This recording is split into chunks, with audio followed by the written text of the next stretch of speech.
ಆತನ ಹೆಸರು ಬದ್ರಿ. ಆತ ತುಂಬ ಒಳ್ಳೆಯವನು. ಆತನು ಬೇರೆಯವರಿಗೆ ಸಹಾಯ ಮಾಡ್ತಿರ್ತಾನೆ. ಆತನ ಹೆಂಡತಿ ಹೆಸರು ಲಕ್ಷ್ಮಿ. ಆಕೆ ಸತ್ತು ಹೋಗಿದ್ರಿಂದ ಆತನ ಮಗಳು ವಿಮಲಾನ ಅವನ ತಾಯಿ ಹತ್ರ ಇಟ್ಟಿರ್ತಾನೆ. ಅವರ ತಾಯಿ ಶಾರದಮ್ಮ ಮೊಮ್ಮಗಳು ಬೇಬಿನ ತುಂಬ ಚೆನ್ನಾಗಿ ನೋಡ್ಕೊಳ್ತಿದ್ಲು. ಆತನು ವಾರಕ್ಕೊಂದು ಸಲ ಆಕೆ ಹತ್ರಕ್ಕೆ ಬಂದು ಹೋಗ್ತಿದ್ದ. ಹಾಗಿದ್ದಾಗ ಒಂದಿನ ಆತನು ತಾಯಿ ಹತ್ರಕ್ಕೆ ಹೋಗ್ತಾನೆ. ಆತನು ತಾಯಿಯೊಂದಿಗೆ, ಅಮ್ಮ, ನನ್ನ ಮಗಳು ಬೇಬಿಯಲ್ಲಿ ನಾನು ಬಂದು ತುಂಬ ಹೊತ್ತಾಯಿತು, ಆದರೆ ನನ್ನ ಮಗಳು ಎಲ್ಲೂ ಕಾಣಿಸ್ಲಿಲ್ಲ. ಬೇಬಿ ಒಂದು ಕಡೆ ಬಚ್ಚಿಟ್ಕೊಂಡು, ಅಪ್ಪ, ನಾನು ಎಲ್ಲಿದ್ದೀನೋ ಕಣ್ಣು ಹಿಡಿ ಅಂತ ಅಂತಾಳೆ. ಅದಕ್ಕೆ ಆತನು ಆಕೆನ ಹುಡ್ಕೋಕೆ ಶುರು ಮಾಡ್ತಾನೆ. ಇಷ್ಟರಲ್ಲಿ ಹುಡುಗಿ ಕಾಣಿಸ್ತಾಳೆ. ಆತನು ತುಂಬ ಸಂತೋಷವಾಗಿ ಆಕೆನ ಹತ್ರಕ್ಕೆ ತಗೊಳ್ತಾನೆ. ಬೇಬಿ ತುಂಬ ಸಂತೋಷಿಸ್ತಾ ತಂದೆಯೊಂದಿಗೆ, ಅಪ್ಪ, ಈ ದಿನ ನನಗೋಸ್ಕರ ನೀವೇನು ತಂದ್ರಿ? ಅದಕ್ಕೆ ಆತನು, ನಿನಗೆ ಇಷ್ಟವಾದ ಜೋಳ ತಂದಿದ್ದೀನಿ ಅಂತ ಅದನ್ನು ಕೊಡ್ತಾನೆ. ಆಕೆ ತುಂಬ ಸಂತೋಷಿಸ್ತಾ ಅದನ್ನು ತಗೊಳ್ತಾಳೆ. ಆನಂತರ ಆಕೆ ಹೊರಗಡೆ ಹೋಗಿ ಆಟಾಡ್ತಿರ್ತಾಳೆ. ಮನೆ ಹತ್ರ ಇರೋ ತಾಯಿ ಮಗ ಇಬ್ಬರು ಒಬ್ಬರೊಂದಿಗೆ ಒಬ್ಬರು ಹೀಗೆ ಮಾತನಾಡಿಕೊಳ್ತಾ ಇರ್ತಾರೆ. ತಾಯಿ, ಏನು ಹೊಲದ ವಿಷಯ ಏನು ಮಾಡಬೇಕು ಅಂದ್ಕೊಳ್ತಿದ್ಯಾ? ಅದಕ್ಕೆ ಆತನು, ಹೊಲದ ಬಗ್ಗೆನೇ ಮಾತಾಡೋಕೆ ಬಂದಮ್ಮ. ನಾನು ಜೋಳವನ್ನು ಹಾಕ್ಸೋಣ ಅಂದ್ಕೊಳ್ತಿದ್ದೀನಿ. ಅದಕ್ಕೆ ತಕ್ಕ ಏರ್ಪಾಡುಗಳನ್ನು ನಡೆದು ಹೋಯಿತು. ಮೊದಲನೇದು ನನ್ನ ಮಗಳ ಕೈಯಲ್ಲಿ ನೆಟ್ಟಿಸಬೇಕು ಅನ್ನೋ ಉದ್ದೇಶದಿಂದಲೇ ಇಲ್ಲಿಗೆ ಬಂದೆ. ನಾಳೆ ಬೆಳಿಗ್ಗೆ ಜೋಳ ನೆಟ್ಟೋಕೆ ಮನುಷ್ಯರು ಬರ್ತಾರೆ. ಅದಕ್ಕೆ ಪೂಜೆ ಮಾಡಿಸಿ ಜೋಳನ ಹೊಲದಲ್ಲಿ ನೆಟ್ಟಿಸಬೇಕು ಅಂತಾನೆ ಇಲ್ಲಿಗೆ ಬಂದೆ. ನನ್ನ ಮಗಳನ್ನ ಕರ್ಕೊಂಡು ಹೋಗ್ತೀನಮ್ಮ ಅಂತ ಅಂತಾನೆ. ಆ ಮಾತುಗಳು ಕೇಳಿದ ಆಕೆ ತುಂಬ ಸಂತೋಷಿಸ್ತಾ, ಇದು ಕರ್ಕೊಂಡು ಹೋಗು, ಒಳ್ಳೇದೇ ಅಲ್ವಾ ಅಂತ ಅಂತಾಳೆ. ಆನಂತರ ಆಕೆ ಆ ಹುಡುಗಿನ ಕರ್ಕೊಂಡು ಹೋಗಿ ಅವನ ಮನೆಗೆ ಬಂದ್ಬಿಡ್ತಾನೆ. ಹುಡುಗಿ ಮನೆ ಕೆಲಸ ಮಾತ್ರ ಮಾಡ್ತಿರ್ತಾನೆ. ಆನಂತರ ಊಟ ಮಾಡಿದ ನಂತರ ತುಂಬ ಹೊತ್ತು ಅವರಿಬ್ಬರು ಮಾತನಾಡಿಕೊಳ್ತಾರೆ. ಆನಂತರ ವಿಶ್ರಾಂತಿ ಪಡ್ಕೊಳ್ತಾರೆ. ಆ ಮರುದಿನ ಬೆಳಿಗ್ಗೆ ಆತನು ನಿದ್ದೆ ಎದ್ದು ಮಗಳನ್ನ ಕರ್ಕೊಂಡು ಹೊಲಕ್ಕೆ ಹೋಗ್ತಾನೆ. ಅಲ್ಲಿ ಮಗು ಮೊದಲನೇ ಮೊಳಕೆಯನ್ನು ನೆಡ್ತಾಳೆ. ಅದಕ್ಕೆ ಆತನು ತುಂಬ ಸಂತೋಷಿಸ್ತಾನೆ. ನಂತರ ಹೊಲಕ್ಕೆಲ್ಲ ಬೆಳೆ ಹಾಕಿ ಅಲ್ಲೇ ಇರ್ತಾನೆ ತಂದೆ.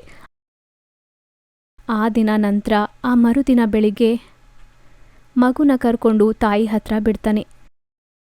ಆಕೆ ಅಲ್ಲೇ ಇರ್ತಾಳೆ. ಹಾಗೆಯೇ ದಿನಗಳು ಕಳೀತು.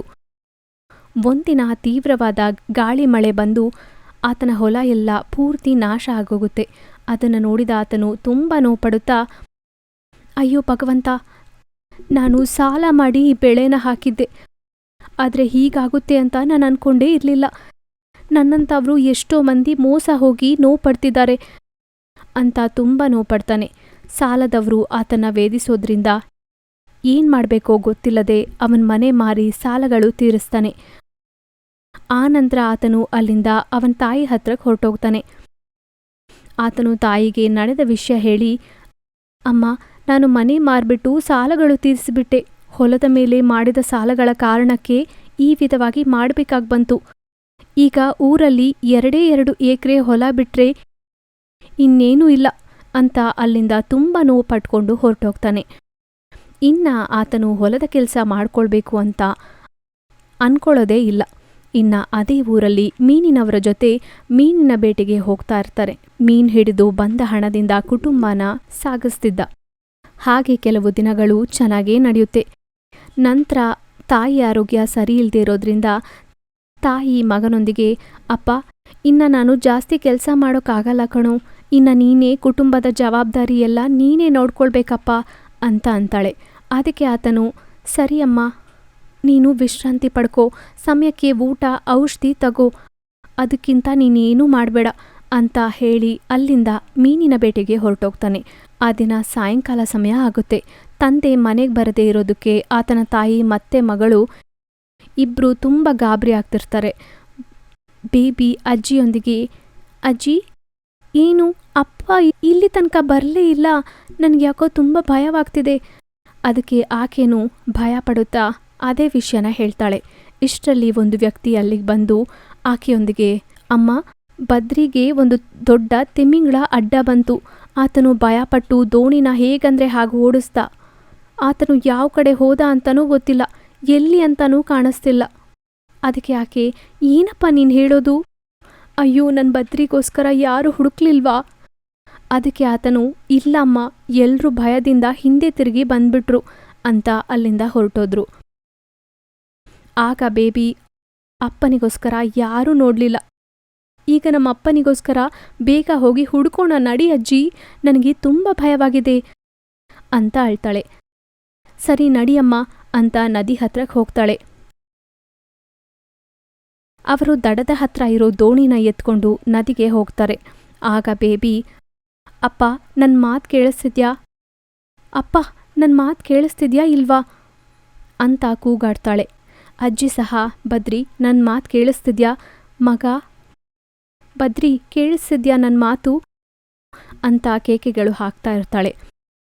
ಅವರು ತುಂಬ ಅಮಾಯಕವಾಗಿ ಆತನ್ನ ಹುಡುಕ್ತಾ ಇರ್ತಾರೆ. ನಿಜಕ್ಕೆ ಅವರಿಗೆ ಏನು ಮಾಡ್ತಿದ್ದಾರೆ ಅವರಿಗೆ ಅರ್ಥ ಆಗದೆ ಕೂಗಾಡ್ತಿರ್ತಾರೆ. ನದಿಯಲ್ಲಿ ಆ ದೋಣಿ ತುಂಬ ದೂರ ಪ್ರಯಾಣ ಮಾಡ್ತಿರುತ್ತೆ. ಎಲ್ಲೂ ಬದ್ರಿ ಬಗ್ಗೆ ಗೊತ್ತಾಗದೇ ಇರೋದ್ರಿಂದ ಅವರಿಬ್ರು ಅಳೋಕ್ ಶುರು ಮಾಡ್ತಾರೆ. ಆಗ ಬೇಬಿ, ಅಜ್ಜಿ ನನಗೆ ನಮ್ಮ ಅಪ್ಪ ಬೇಕು. ಚಿಕ್ಕ ವಯಸ್ಸಲ್ಲಿ ತಾಯಿನ ಕಳ್ಕೊಂಡೆ, ಈಗ ತಂದೆನೂ ಕಳ್ಕೊಳ್ಬೇಕಾ? ಹೇಳ್ರಿ ಅಜ್ಜಿ, ನಾನು ಏನು ಪಾಪ ಮಾಡಿದೆ ಆ ದೇವರಿಗೆ? ನಾನಂದ್ರೆ ಯಾಕೆ ಕೋಪ? ಅದಕ್ಕೆ ಅಜ್ಜಿ, ಅಯ್ಯೋ ಸುಮ್ಮನಿರು ತಾಯಿ, ಆಗ ಭಗವಂತನಿಗೆ ನ್ಯಾಯ ಇಲ್ಲ. ನಮ್ಮನ್ನ ಹೀಗೆ ಒಂಟಿಯಾಗಿ ಮಾಡಿ ನನ್ನ ಮಗನ್ನ ಕರ್ಕೊಂಡು ಹೊರಟೋದ. ಅಯ್ಯೋ ಬದ್ರಿ ಅಂತ ಅಳ್ತಾ ಇರ್ತಾಳೆ. ಇಷ್ಟರಲ್ಲಿ ಇದ್ದಕ್ಕಿದ್ದಂತೆ ದೂರದಲ್ಲಿ ಒಂದು ದೊಡ್ಡ ಮರ ನದಿಲಿ ಕಾಣಿಸುತ್ತೆ. ಆ ಮರದ ಹತ್ರ ಒಂದು ದೋಣಿ ಇರುತ್ತೆ. ಅವರು ಅದನ್ನ ನೋಡಿ ತುಂಬ ಆಶ್ಚರ್ಯ ಪಡ್ತಿರ್ತಾರೆ. ಅಜ್ಜಿ, ಆ ವಿಚಿತ್ರ ನೋಡಿದ್ರಾ? ನದಿಲಿ ಮರ, ಅದರ ಕೆಳಗೆ ದೋಣಿ. ಖಂಡಿತವಾಗ್ಲೂ ಅಪ್ಪ ಆ ದೋಣಿಲೇ ಇದ್ದೇ ಇರ್ತಾರೆ. ದೋಣಿನ ಅಲ್ಲಿಗೆ ಕರ್ಕೊಂಡು ಹೋಗಿ ಅಂತ ಅಂತಾಳೆ. ಆಗ ಆಕೆ ದೋಣಿನ ಅಲ್ಲಿ ಕರ್ಕೊಂಡು ಹೋಗ್ತಾಳೆ. ಆ ದೋಣಿಲಿ ಬದ್ರಿ ಇರ್ತಾನೆ. ಬದ್ರಿನ ನೋಡಿ ಅವರಿಬ್ರು, ಏನಪ್ಪ ಬದ್ರಿ, ನಾನು ನಿನ್ನ ತಾಯಿ ಬಂದಿದ್ದೀನೋ, ಒಂದು ಬಾರಿ ಎದ್ದೇಳೋ ಅಂತ ಕೇಕೆಗಳು ಹಾಕ್ತಾಳೆ. ಆಗ ಬೇಬಿ, ಅಪ್ಪ ಒಂದು ಬಾರಿ ಎದ್ದೇಳಿಯಪ್ಪ, ಎದ್ದೇಳಿ ಅಂತ ಕೇಕೆಗಳು ಹಾಕ್ತಾಳೆ. ಇಷ್ಟರಲ್ಲಿ ಮಾಯಾಮರ, ದಯವಿಟ್ಟು ನೀವು ಸ್ವಲ್ಪ ಹೊತ್ತು ಏನು ಮಾತಾಡದೇ ಇರಿ, ಆತನಿಗೆ ಈಗ ವಿಶ್ರಾಂತಿ ತುಂಬ ಮುಖ್ಯ. ಮರ ಮಾತಾಡೋದು ನೋಡಿದ ಅವರೂ ತುಂಬ ಆಶ್ಚರ್ಯದಿಂದ, ಯಾರು ನೀವು? ಜೋಳದ ಗಿಡ ಇದ್ದ ಹಾಗಿದ್ದೀರಾ, ಆದರೆ ಇಷ್ಟು ದೊಡ್ಡದಾಗಿ ಹೇಗೆ? ನಿಜಕ್ಕೆ ಈ ನದಿಗೆ ಹೇಗೆ ಬಂದ್ರಿ? ನನ್ನ ಮಗನಿಗೆ ವಿಶ್ರಾಂತಿ ಯಾಕೆ ಅವಸರ? ನನ್ನ ಮಗನಿಗೇನಾಯಿತು ಅಂತ ಪ್ರಶ್ನೆಗಳ ಮೇಲೆ ಪ್ರಶ್ನೆಗಳು ಹಾಕ್ತಾನೇ ಇರ್ತಾಳೆ. ಆಗ ಆ ಮಾಯಾಮರ, ನೀವು ಕೇಳಿದಕ್ಕೆಲ್ಲ ಉತ್ತರ ನಾನು ಒಂದೇ ಬಾರಿ ಕೊಡ್ತೀನಿ.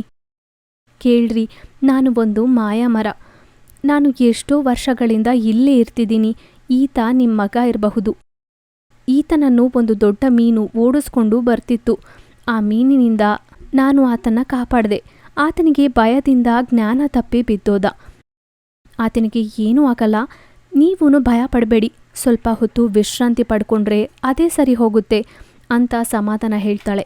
ಅದಕ್ಕೆ ಆಕೆ, ಯಾಕೆ ಎಲ್ಲ ಸಮಸ್ಯೆನೂ ನಮಗೆ ಬರ್ತಿದೆ ಅಂತ ಅಳ್ತಾಳೆ. ಆಗ ಮಾಯಾಮರ, ಅಯ್ಯೋ ನೋವು ಪಡಬೇಡಿ, ಅಸಲಿಗೆ ನಿಮಗೆ ಬಂದ ಸಮಸ್ಯೆ ಏನು? ನನಗೆ ಹೇಳಿ, ನಾನು ಖಂಡಿತವಾಗ್ಲೂ ನಿಮ್ಮ ಸಮಸ್ಯೆನ ತೀರಿಸ್ತೀನಿ. ಅದಕ್ಕೆ ಬೇಬಿ, ನಿಜವಾಗ್ಲೂ ನೀವು ಖಂಡಿತವಾಗ್ಲೂ ಸಹಾಯ ಮಾಡ್ತೀರಾ?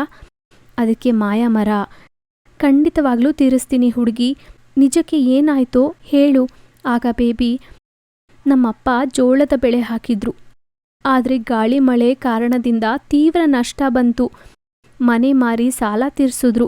ಆಗ್ಲಿಂದ ಇಲ್ಲೇ ಮೀನಿನ ಬೇಟೆಗೆ ಹೋಗಿ ಕುಟುಂಬವನ್ನ ಪೋಷಿಸ್ತಿದ್ದೀನಿ ಅಂತ ನಡೆದ ವಿಷಯ ಎಲ್ಲ ಹೇಳ್ತಾಳೆ. ಆಗ ಮಾಯಾಮರ, ಓಹೋ ಹೀಗಾಯ್ತಾ?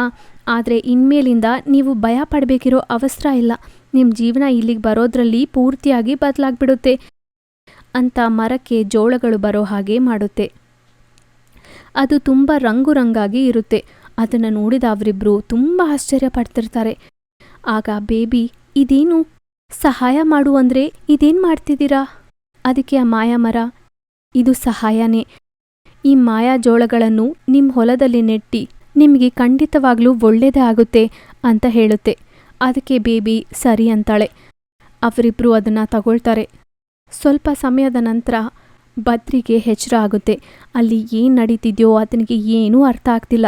ಆಗ ತಾಯಿ ನಡೆದ ವಿಷಯ ಪೂರ್ತಿಯಾಗಿ ಹೇಳ್ತಾಳೆ. ಅದಕ್ಕೆ ಆತನು ಮಾಯಾ ಮರದ ಕಡೆ ನೋಡಿ ನಮಸ್ಕಾರ ಮಾಡಿ ನಿನಗೆ ತುಂಬ ಕೃತಜ್ಞತೆಗಳು ಅಂತಾನೆ. ಅದಕ್ಕೆ ಆಕೆ ಅದೇನೂ ಪರವಾಗಿಲ್ಲ, ಸಹಾಯ ಮಾಡೋಕ್ಕೆ ಅಲ್ವಾ ನಾವಿರೋದು ಅಂತ ಅನ್ನುತ್ತೆ. ಅದಕ್ಕೆ ಅವರು ತುಂಬ ಸಂತೋಷಿಸ್ತಾ ಅಲ್ಲಿಂದ ಮತ್ತೆ ಮನೆಗೆ ಹೋಗ್ತಾರೆ. ಆಕೆ ಹೇಳಿದ ಹಾಗೆ ಆ ಮೂವರು ಹೊಲದಲ್ಲಿ ಜೋಳದ ಬೆಳೆ ಹಾಕ್ತಾರೆ. ಅವರು ಹಾಗೆ ಹೊಲದಲ್ಲಿ ಜೋಳದ ಬೆಳೆ ಹಾಕಿದ ತಕ್ಷಣ ಅದು ದೊಡ್ಡ ದೊಡ್ಡ ಗಿಡಗಳಾಗಿ ಬದಲಾಗಿ ಚಿನ್ನದಂತೆ ಬದಲಾಗಿ ಬಿಡುತ್ತೆ. ಅದನ್ನು ನೋಡಿ ಅಯ್ಯೋ, ಚಿನ್ನದ ಮೆಕ್ಕೆಜೋಳ, ತುಂಬ ಆಶ್ಚರ್ಯವಾಗಿದೆ ಅಂತ ಕೇಕೆಗಳು ಹಾಕ್ತಾಳೆ. ಬೇಬಿ ಬದ್ರಿ ಆತನ ತಾಯಿನೂ ಸಹ ತುಂಬ ಆಶ್ಚರ್ಯ ಪಡ್ತಾರೆ.